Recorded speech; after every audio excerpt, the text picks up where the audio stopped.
నీ పాపం పండెను నేడు నీ భరతం పడతా చూడు. కథ రచన నల్లబాటి రాఘవేంద్రరావు. కథాపఠనం మలవరపు సీతారాం కుమార్. కార్తీక మాసం సందర్భంగా నీకు మంచి చీర కొనాలి అనుకుంటున్నానోయ్ అన్నాడు రవి భార్య లలితను వాటేసుకుంటూ. ఒక్కసారి వదలండి అంటూ విడిపించుకొని బయటకు వెళ్ళి చూసి వచ్చింది లలిత. అదేమిటి అడిగాడు రవి. బయట సడన్గా వర్షం పడుతుందేమోనని అనుమానం వచ్చింది అంది లలిత. ఈ సంవత్సరంలో 4 సార్లు అడిగావు. కరోనా కరోనా అంటూ దాటవేశాను. పైగా నువ్వు ఫంక్షన్లకు గట్టాలకు వెళ్ళడానికని కనీసం 3,000 రూపాయల చీర కొనండి అన్నావు.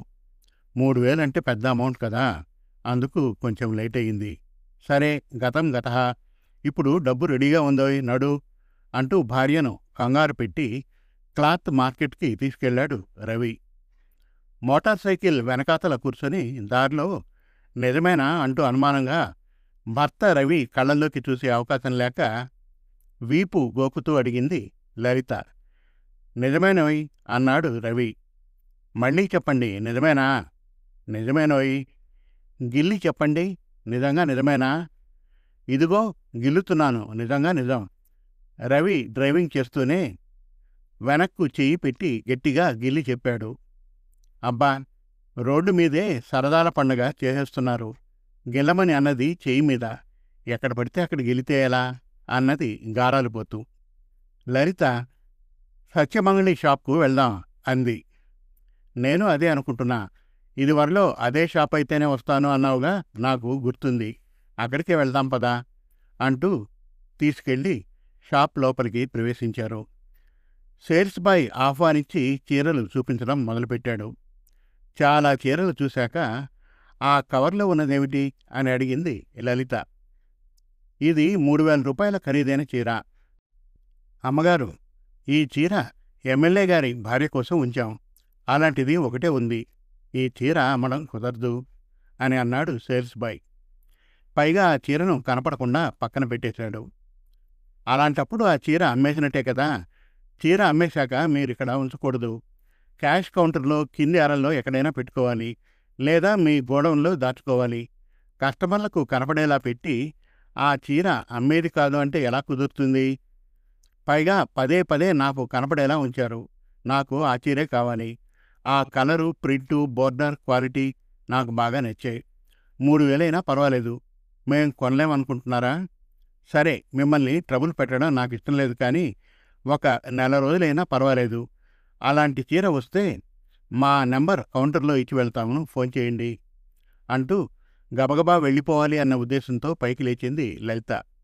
ఉండండి మేడం, కోపడకండి. 5 నిమిషాల్లో ఓనర్ గారితో మాట్లాడొస్తానుండండి అంటూ సేల్స్ బాయ్ షాపు ఓనర్తో ఏదో మాట్లాడి తిరిగి వచ్చి లలితను ఆ చీర తీసుకోమని ఇచ్చేశాడు.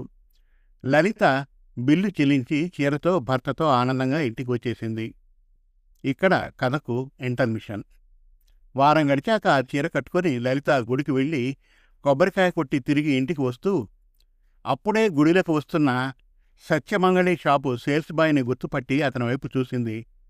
అతడు తనను చూసి కిసుక్కున పుసుక్కున గబుక్కున నవ్వుకోవడం లలిత కనిపెట్టింది.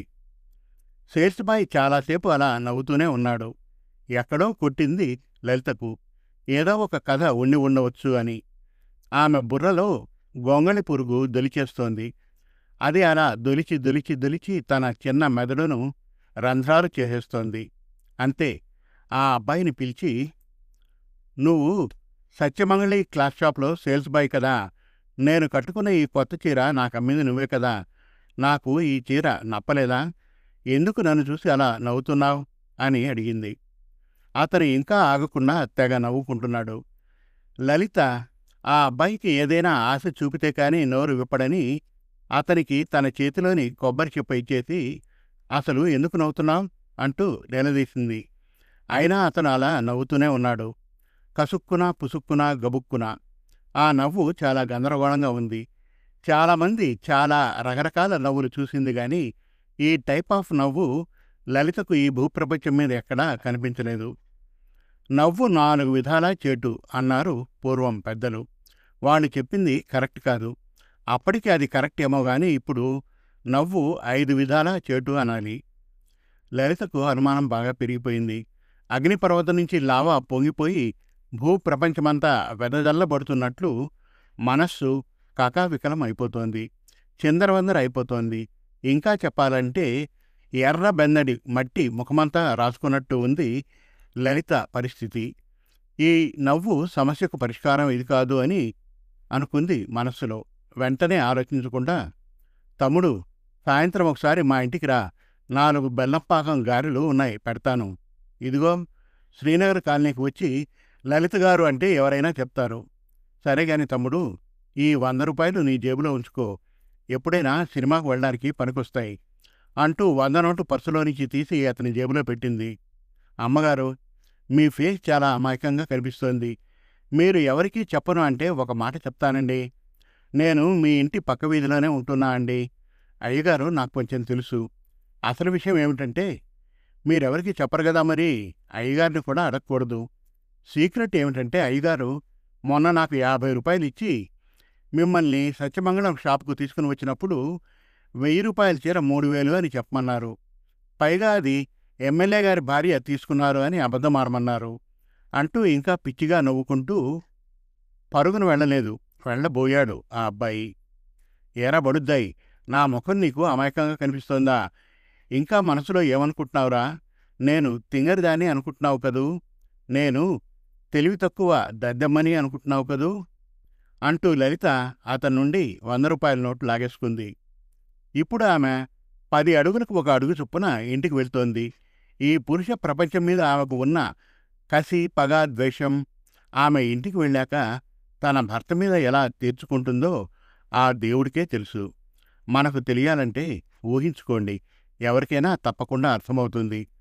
ఎంతకూ అర్థం కాలేదనుకోండి, మీరు కూడా మీ భార్యను ఇలాగే ఆట ఆడించి చూడండి, తప్పకుండా అర్థమవుతుంది, అనుభవం ఏర్పడుతుంది. మరి శుభం. మరిన్ని చక్కటి కథల కోసం, కవితల కోసం, వెబ్ సిరీస్ కోసం మనతెలుగుకథలు.com విజిట్ చేయండి. Thank you.